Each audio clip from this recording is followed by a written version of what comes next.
Have you ever noticed how hard it is for people to slow down their breath? The moment things get quiet, the breath wants to rush. It's like the nervous system doesn't trust stillness. And we call that anxiety or restlessness or a busy mind. But really, it's excess energy with nowhere to land. So today isn't about breathing more, It's about breathing less and letting the system settle. and we call this Langhana. So I've practiced yoga consistently for about 10 years now, and I know that the most important part of building consistency and experiencing the true benefits of yoga is community, other people to hold you accountable. And second to that is a solid practice plan. Simple, guided sequences that you can practice for a long period of time. Too often, we skip practice when no one's watching. And when we do find the courage to show up, we find picking a random class on the internet feels completely overwhelming. And this is exactly why I created the OmSom app. It's a free study tool to learn the Sanskrit and philosophy of yoga. Plus, it's home to the Sadhana Sangha, which is our online community. Within that community, you won't only find daily challenges to keep you accountable to showing up every single day, but every single month, me and the team will give you 5 practices. We'll take you through an Asana workshop, a subtle technique workshop, and we'll break down a few lines of the Yoga Sutra together. It's honestly been my dream to create this app for so long now, ever since I started teaching, because this is what I truly needed when I started practicing yoga. Check it out in the show notes, or just search OmSom on the App Store. That's OMSOM. Anyway, back to the episode. Welcome to the OmSom Yoga and Ayurveda podcast. My name is Aaron Petty. I am a yoga therapist and teacher trainer. I'm Selenna. I'm a yoga teacher and a student of Chinese medicine. And I'm so excited for you to be here. Yay! As I said last week, I'm starting to bring some of the other members of our teaching team onto the podcast so that we have a little bit of variety. Paige gets a little bit of a break, and you guys get some wisdom from different voices. So I'm like so excited to have you here. Selenna was like one of the first teachers at OmSom. Yeah. She took our first ever 200-hour training, and she's been with us ever since that day, that first training that I ever run. So Selenna has been an integral part of our team for such a long time now. Yeah, a lot of our teachers on the teaching team did that first training with us. Yeah, seriously, which is incredible. Like, it's so cool that we've been able to kind of grow together in this. But I mean, on the podcast, it's always been Paige and I in the front and center, and you guys have been holding down the fort in the studio. So what a beautiful way to bring you guys into the full community, the online community. So what I did with Millie last week was I just asked her, like, how did you start yoga? Tell us your first yoga experience. What was it? Well, I first got into yoga because my friends were just raving about this thing called Bikram. Oh. Just sweating in this hot room with 20 other people. And even though it was, well, from what they said, hell, like you just feel incredible afterwards. So I didn't quite make it to a Bikram class first, but I tiptoed my way into a hot yoga studio. So not as hot as Bikram, but the sweat was still real. But yeah, after that first class, I just never looked back. Felt amazing, and I just thought, I want to feel this all the time. Okay. Bit of attachment there, but that's it. That's a learning as well. And so relevant for today's episode as well. Definitely. Okay, and so then, like, once you kind of went on that path, were you already meditating when you started practicing yoga? No, I got into meditating through yoga. Yeah, okay. Yeah. That's interesting. Yeah. And like, I know that you've spent a lot of time in meditation and like in contemplative practices and that kind of stuff. So what did the path look like? Like, you started with the hot asanas, you went into meditation, and then tell us a little bit more about like your experience with meditation. It just felt, the more I got into yoga, it just felt like there was something more than the asanas, more than just the body. And so the natural progression was to still the mind, to meditate, to sit still, which isn't always easy, but I feel like there's just a whole world to explore in that space. So yeah, I've done a lot of retreats. I feel like meditation is a big part of my practice and is the central part of my yoga practice. Yeah. What would you like to know about that? Okay, I think I've had next many was just teachers. yeah, like because you go and do these crazy retreats, Yeah. and you're always doing them. You always seem to be flitting off somewhere for a silent retreat, Yeah. and like I feel like you have, because a lot of our teaching team and our community are kind of like they're just Som is their practice place. Yeah. But I think what I've always appreciated about you is like you actually go and explore so many different things. Yeah. So maybe tell us like what's the most profound meditation retreat that you've ever been on? Ooh, that's such a hard one because they're all different. I think what I love about exploring different modalities and different philosophies is that they always point back to yoga without saying that. Yeah, and it's given me an appreciation for other people's practices, even if it's not in any way similar to mine. I think the one that sticks out to me the most was the retreat that I did before our 200 hour, because when I did my 200 hour, it was like whatever you was teaching me, it was within that retreat space. Does that make sense? Yeah, it was like that you were getting these lessons back again. Yeah. Whereas I feel like in retreat mode, everything's there, but it's quite hard to describe to someone who hasn't been on a retreat before, but it's like a teacher training. Like you have all this information, but it's out in the ether, and it's up to you to grab hold of. Right, and make it tangible. Yeah. And so what you're saying is like when you go on the retreat, you actually get to like live the philosophies and live the principles as a practice in like an enclosed, encapsulated environment. Yeah. I will say though that it's not a walk in the park. Yeah. Like going on a retreat meditation retreat isn't like, something just to sit back and relax for. It's you're doing the work. Yeah. You're doing the hard work. Yeah. Okay, and then maybe something that not a lot of people might know about you is that you edit all of these podcasts. Yeah. Like last year's podcast, all of the episodes were only possible because of Selenna, because she sits on her computer every Wednesday and she does all of our editing, uploading, and all of that kind of stuff. It's a team effort. Not only are you here as like a presenter on the podcast now, but you're like the backbone of the podcast. Yeah, so really. After this, I'll be running off to the back, editing this, uploading it so you can all watch it. Yeah, and so then like you came to Som, or at the time it was Level Up, and you came to the studio, you did the YTT, and it's been like maybe 5 years now that you've been with us almost teaching. 5 years. Crazy. And I haven't Well, left. when this comes out, it's 2026, so you did the training in 2021. That's crazy. It's crazy.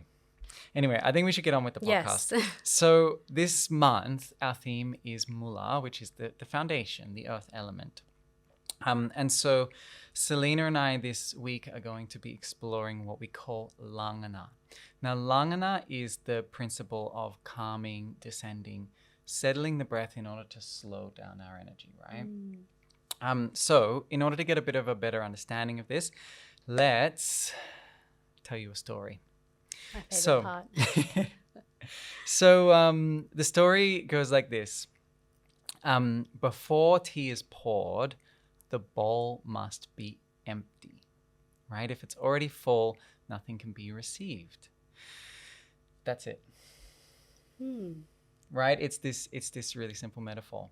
And so what does this have to do with Langhana? It's the fact that before we can receive anything from our practice, receive anything from our life, we have to be able to empty ourselves, right? If you know too much about yoga, then that becomes the obstacle to your practice, right? And so then like this in relation to the breath is like we try to approach the breath with a full bowl, right? There's this emphasis on like the inhale, and like trying to fill ourselves up with breath in pranayama. But actually, Langhana is this idea of it's emptying the bowl, that we focus on the exhalation in our breath in order to empty ourselves. And then what remains is that kind of quiet awareness. Yeah. And so the most beautiful metaphor, and I think it's something that we kind of always come back to, is like in that classic saying, you can't pour from an empty cup. Yeah. That it's like even from a life, and we use this in relation to like teaching. When you're teaching yoga, like you have to fill yourself up first. Like you have to get good sleep, you have to eat healthy food, you have to have your own practice. Yeah. And only then, once you've been nourished, can you nourish others. Yeah, it's getting all your foundations right. Yeah. But if you're full of shit, for lack of a better term, then all you're pouring is shit. Exactly. And we don't want to share shit around. So, yeah, because it would be messy, right? So today we're exploring this whole idea of how do we empty ourselves. And we call that Langhana. So let's kind of break down this Sanskrit word. Langhana comes from the root word, which is lang. And lang means to lighten, to reduce, or to alleviate.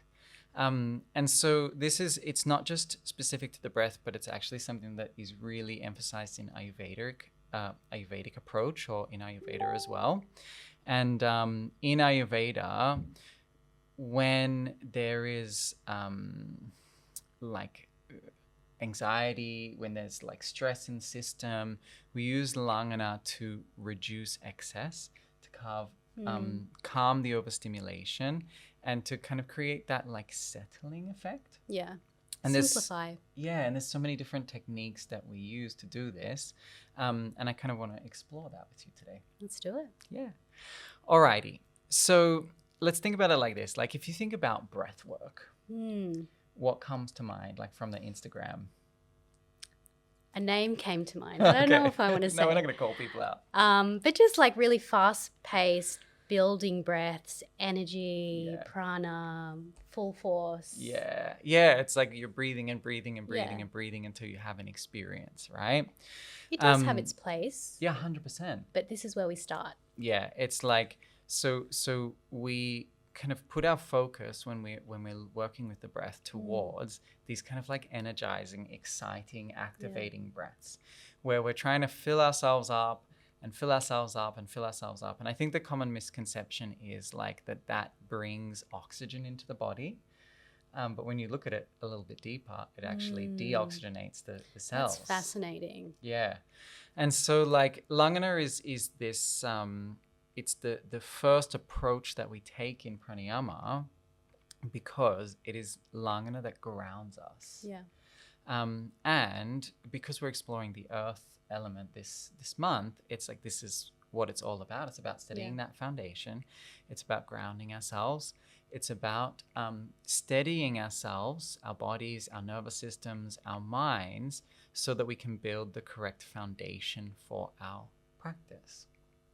So if these big full breaths are energizing, what part of the breath is the calming breath, Selenna? The exhale. The exhale. We love to exhale here. Yeah, it's my favorite part of the practice. If I could pick one thing, it would be this Langhana. Just long exhales. That's it. Yeah, One and done. I remember you coming out of the 200 hour and just like you went ham on these kinds of practices. This was it. This was my practice for a good 6 to 12 months. Yeah. And it's always what I fall back on if I need to. Yeah. Why was that your selection after the 200 hour? I think I just found that I was ungrounded. Yeah. And I needed to center myself and find something that can just pull me back really fast. Yeah. And something so simple as this, which it does. Cool. So this idea is like Langhana is about calming the breath. It's using the breath to calm ourselves, to slow down the energy is kind of how we normally refer to it as Langhana is energy slowing down. It's this kind of down regulation pattern. And so I think like for a lot of people that can initially be quite an uncomfortable thing. It's like, okay, slow down your exhale to twice the length of your inhale. And it's just like, I can't breathe. You feel like you're like choking, or you feel like you're out of breath, or you feel like you're suffocating is kind of the feeling there. And so it's like, it is a common experience, but I think for a lot of people, that's not actually speaking to like, that's not the right practice for you, but it's the imbalance of speaking. Yeah, definitely. Sometimes you need to lean into the discomfort. Yeah, because it's something we talk about all the time is like attracts like, opposite brings balance. And so if you are someone who is kind of like really fast paced and moving everywhere all the time, the mind's getting really busy, then those really invigorating breath practices are going to feel good for you. Yeah. And the slowing down, calming breath practices, maybe they feel a little bit uncomfortable and maybe it feels like you're suffocating. And so I think it's like we just need to frame it that it's not a failure if you can't slow down your breath. No. It just means that you have something to work on. And I think that's such a beautiful thing for people to understand, is that it's like, cool, that you're not failing, you have a learning opportunity here. Yeah, totally. And yeah, like for us, like when we teach the breath, because breath is so intertwined with everything that we do in our practice, like it's where we begin. We start with the exhale before we do anything else. And like in your practice, you can really kind of emphasize this. Okay, so let's take a little bit more of a traditional route for a moment. Let's have a look at what the texts have to say. I've pulled up a couple of the Yoga Sutras, and they're specific to pranayama, because I think a lot of the time in the Yoga Sutra, we'll pull things about the philosophy or the yamas and the niyamas or the asanas. But these couple of sutras in the second chapter, they're right at the end of the second chapter, and they talk about pranayama specifically. So the first one says, regulation of the movement of inhalation and exhalation is called pranayama. And so it's that this is the definition, right? When they're defining yoga in the Yoga Sutra, they say yoga is chitta vritti nirodha. Yoga is the cessation of the fluctuations of the mind. And I wanted to start here because this is Patanjali's definition of pranayama: the regulation of the movement of the inhalation and the exhalation. Little question. Is there a difference between pranayama and breath work? Oh, most certainly. And what would that be in one sentence? Yeah. Because they're interchangeable. Prana is not the breath. Yeah, right. That's my one sentence for you. And I can elaborate on it a bit if you want, but if you want me to stick to one sentence, I'll stick to one sentence. I mean, let's stick with one. Yeah. Okay. So it's just that, that the prana is not the breath. Yeah. And that those two things are they're not interchangeable words. Okay. The word in Sanskrit is shwasa for the breath. And it's not shwasa yama, it's pranayama. So prana rides the breath. Yeah, prana rides on the breath. And the practice of pranayama is about our energy, not our breath. Got it. So and I think tool. And so what your question was like, what's the difference between breath work and pranayama? It's the intention. The intention behind breath work is let's work with the breath. Yeah. And the intention behind pranayama is let's work with the energy. Let's work with the prana. And we use the breath, the regulation of the breath to support the movement. It's quite a big shift. It's an internal one, but when you set your intention, it can change everything. Yeah, 100%.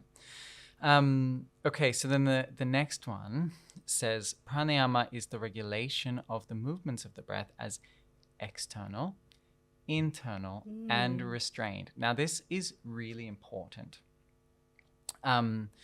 So the order in which they are placed is what's most important here. External, internal, and restraint, which means the exhale, the inhale, and then the retention of the breath. This is the classical order that pranayama is taught to us. Yeah. First, we learn how to exhale. Yeah, right. Then we learn how to inhale, and then we learn how to hold the breath. The last part of this sutra is this definition that Patanjali gives, which is dirgha sukshmaha. And dirgha sukshmaha is the state of the breath once pranayama has been established. Dirgha means a deep breath. So the breath becomes deep. And when I say deep, I mean like deep into the body. Not like you're bringing more breath in, but it's a breath that's moving down deep into the belly. and that's the movement of the diaphragm is dirgha. And sukshma means subtle. And the subtleness of the breath, I think we might have spoken about this on the podcast before, but it's actually measured in finger lengths. So when you take a breath out of your nostrils quite forcefully, and I hold my hand here at my chest, you can feel the breath touching your hand. That's not a subtle breath. That's a forceful breath. You're actually using force to get the breath to leave the nostrils that far. And so when we talk about the breath in this context, breath in pranayama, the breath then becomes deep but also subtle, and the unit of measurement for a subtle breath is 2 finger units, which means below your nostril, if you place 2 fingers, that's how far your breath should travel from your nostrils. It's quite shallow. It's really shallow.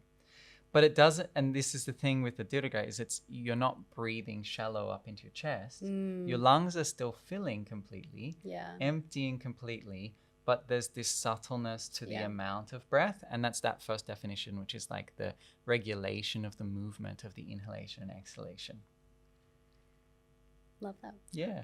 So it's that the breath is not being controlled, but the control of the movements of the breath is what we use to establish pranayama. Once pranayama is established, the effect that it has on the breath is that the breath is deep and subtle. But what pranayama means is prana and ayama means expanded. So when the energy is expanded, the breath becomes subtle.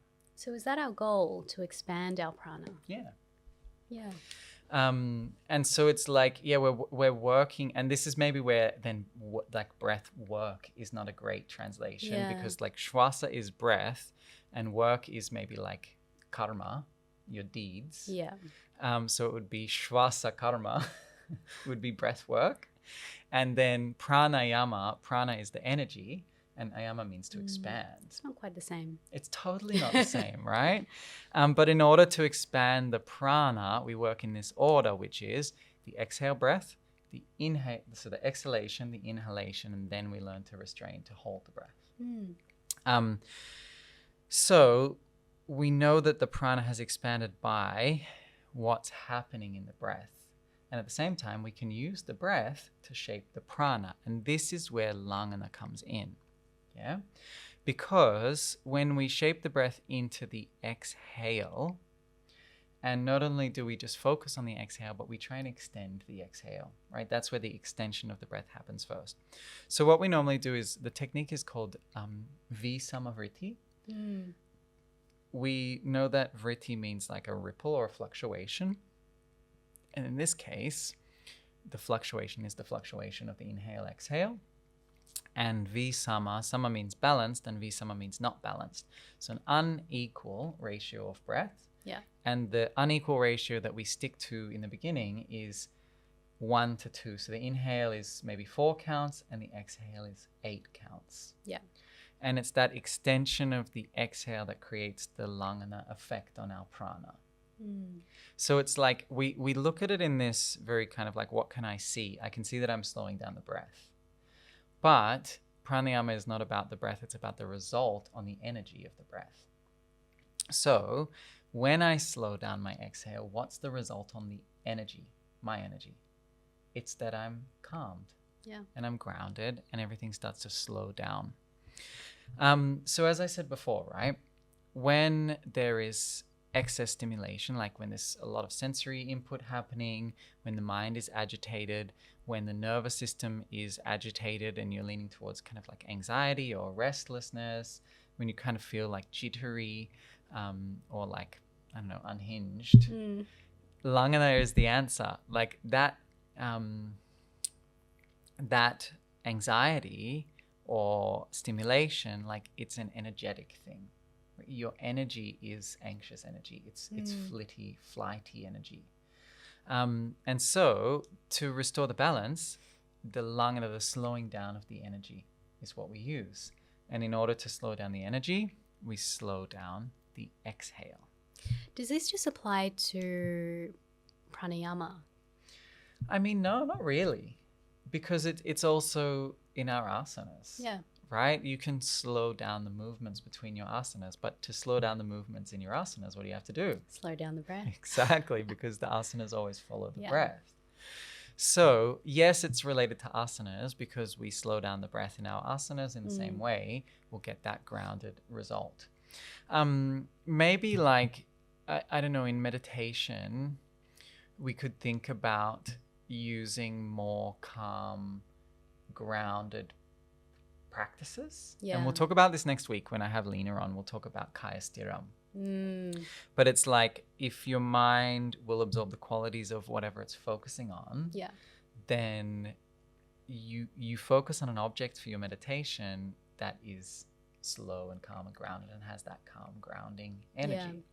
So like what could that be? It's like instead of meditating on something that's moving, some like kriya or something, like maybe you bring to mind the image of a mountain and you meditate on the image of a mountain. That like it's that the quality of what you're focusing on in meditation could also have a Langhana effect. And I think the most important thing is that like Langhana is not any specific thing. Langhana is an energetic effect in our practice. So it's the result of your practice. Yes, exactly. And so we're kind of like orienting ourselves here towards the things that energetically settle us. And yeah, it's just, I think the word that comes to mind is revolutionary. It's a revolutionary approach to yoga. Yeah, but it's so simple. Yeah, so simple, So right? simple. But like even what you said before about like you went to Bikram and you went to hot yoga and you were just like, this feels so good. Why does it feel good? It feels good because you're already agitated. Yeah, exactly. And so if you're kind of stuck in that way of practice where there's a lot of things going on, a lot of movement in the practice, and you're kind of like drawn toward that hot, sweaty, dynamic style of practice, like there's a reason that you're drawn toward that kind of practice. And go on. I was going to say that I think most people are drawn to these big experiences. Like with yoga, I was drawn to Bikram and Ashtanga, all these fancy poses because it felt good, it looks great, but maybe it's not what we need. In the meditation world, you know, things like Vipassana is quite popular, but there's this underlying practice called shamatha, which is similar to kaya stiram, which is kind of like the foundation for any meditation practice where you focus on stillness, you focus on calming yourself down so that you can work with bigger practices if that's what you choose to do along your path. Cool. Yeah, that's it. And I think what we see is the extremes a lot of the time. Yeah. And like Vipassana is one of those things, 10 days in silence. And it's like, oh, that's extreme. Yeah. I want in. But what you get out of it is, that simple stillness practice.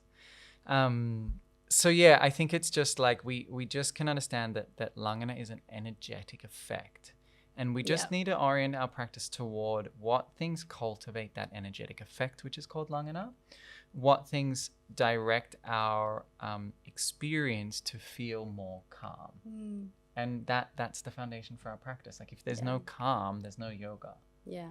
I feel like we always want to jump 2 steps ahead and skip what we think is a beginner's practice, when really you take it with you the whole way. 100%. Like, the boring practices are the foundation of the practice. And if you don't build a house on a slab, it's like it's going to sink into the ground and crumble. Yeah. And so the same for your yoga practice. It's like and this is our theme for the month, is like, how do you build a foundation for your practice? That foundation, it supports everything that you do for the rest of your life in the context of yoga. And so if we can learn this Langhana, if we can learn what it feels like to slow things down, we can then have that sense of calm to return to every time we step onto our mat. Yeah. So no matter where you are along your practice, whether you're a beginner or you've been doing this for many years, this is a great place to always come back to. Yeah. Or to begin. 100%. All right, so let's talk practicalities. What kinds of things could we do in our yoga practice to and we've given a few already, but let's kind of put them into a list. What kinds of things could we do to cultivate more Langhana in our yoga practice? Slow exhalations. The classic one. Yeah. It's not always easy, but if you stick with it, you'll notice incredible results everywhere else. I think that's something that we can build over time as Yeah. well, that you don't have Yeah. to start with doubling the length of the exhale. Yeah. You can start with 4 counts in and 5 counts out. Yeah. And then after a few breaths, you can do 4 counts in and 6 counts out. After a few more breaths, 7 counts. That's a great way to do it. You build it up slowly.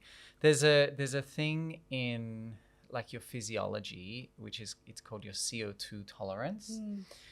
If you just like hold your breath for now, those who are listening, not you, because you're gonna have to talk, but if you hold your breath for now and just wait until you have to take a breath again, that feeling that you'll get eventually of like, I need to take a breath in, I'm suffocating, that's not because you don't have enough oxygen. It's because there's more carbon dioxide in your system. And over time, you can start breathing again if you want. Over time, you'll feel kind of like your body will build up a tolerance to the carbon dioxide levels, and you'll become kind of more comfortable with the slowing of the exhalations. And then eventually that leads to being more comfortable with holding the breath. Yeah, this is quite popular with free divers. They get very used to this discomfort, and then over time they can hold their breaths for 5 minutes. And when you speak to freedivers, the reason that they're so addicted to freediving is that the calm that they feel when they're diving. And It's the reason, same. yeah, It's the same. like they're practicing Langhana pranayama, and they get that experience of calm, but then they get it from their freediving. It's yoga. Yeah, It's everything's yoga. yoga. All right, what's another thing we can do? Gentle belly breathing. Yeah. Yeah, so using like a sandbag on the belly is a great one that I like to use in class, or what am I thinking of? A rolled up blanket Putting breathing. in the belly. Yeah. Yeah, I think just like learning to use the diaphragm in Yeah. your breath, because I think a lot of people breathe up in their chest, like super yeah, shallow, totally. short breaths in the chest. Can you take your breath when you inhale down into the belly? Yeah, even just placing your hands on the belly and noticing where you're breathing into. Yeah. And then like, even if that's not an extended exhale, it will still have that Langhana effect because of the depth of the breath stimulating your nervous system in that specific way. But at the same time, if you can take more breath in, that means you'll have more time to breathe out. Yeah.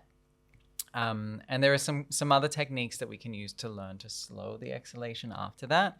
The most popular one is called Ujjayi breath, where we create this restriction in the throat while we're breathing out. It's the Darth Vader breath. Darth Vader breath. Yeah, and so it's kind of like if you say, so you take a breath in and then you say ah as you exhale. And then on the next one, you whisper that sound.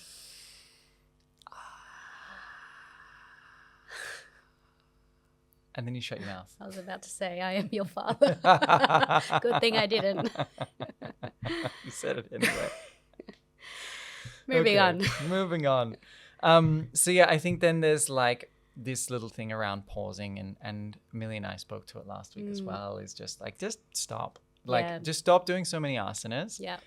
Just pause between the poses. Maybe you just stop and sit in child's pose, or you stop and go into Tadasana, mountain pose, or you take a pause before you move on to the next asana.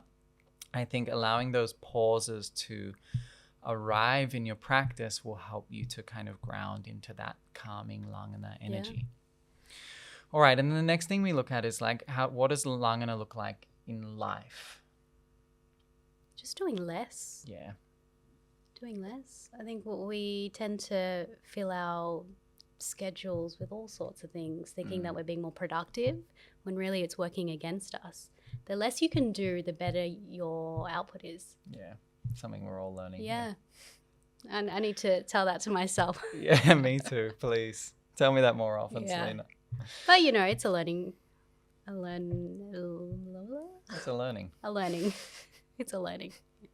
And then I think just like once you become established in it, it's like there's this kind of calmness that you come off the mat with. Like you're sitting in traffic. I hear this so often, and people always think it's like this huge revelation. And the amount of times I've heard it, I was in traffic. Like they've been practicing yoga for a month or two, and they're like, I was in traffic, and then I didn't get angry at someone who cut me off. And like, I love those moments where Yeah. it's just like they realized that they were calm in a situation that they usually wouldn't be calm. Yeah. That's Langhana. That's like, you have tapped into that energy, and that's the energy of like, it's the quintessential yogi, you know, like sitting in the meditative position, slow breath, calm energy. And it's like so synonymous that so many people say to us, like, you're a yogi, you're meant to be relaxed, you're meant to be calm. And it's not always the case, but it's the result of our practice. It's the first result of our practice. I remember I used to come to the 6 a.m. solar practices at OMSOM, and on my way home, that's when the roads would start to get busy, school drop-offs, everyone's driving to work. And because I'm so calm from my practice, you know, anything can fly by me and I'd be so at ease. It's just interesting to be in that place and to put yourself back into the environment where everything's, you know, all rushy, and just to see how fast everyone's moving, and it doesn't need to be that way. Yeah, watching the world from that place, it's like sitting it's on so the funny ocean. actually. Yeah, totally. But all you right. do have a choice. Yeah, well, that's it. It's like you choose that in your practice. Exactly. And then you can choose that in life. Yeah. And then when you need to be rushed, you can rush if you need to, but also you can choose not to rush. Yeah. When you need to be stressed, you can choose to be stressed. Yeah. Go to the gym, do extra stuff to make yourself stressed. Yeah. But you can also choose not to. You're in control. Yeah, and it's like that's the agency that yoga gives us. It's like you get a choice, and choice is helpful for us. All right, so for you guys at home, I want you to just notice something this week, and maybe in your yoga practice, and that is like, what happens and what does it feel like when you allow your breath to slow down without trying to control it, right? If you can just let things settle without pushing change, without pushing what's next, without pushing harder in whatever you're doing, what does that feel like for you? Because it's all good and well for us to chat about these things, and you might be like, nah, that's not me.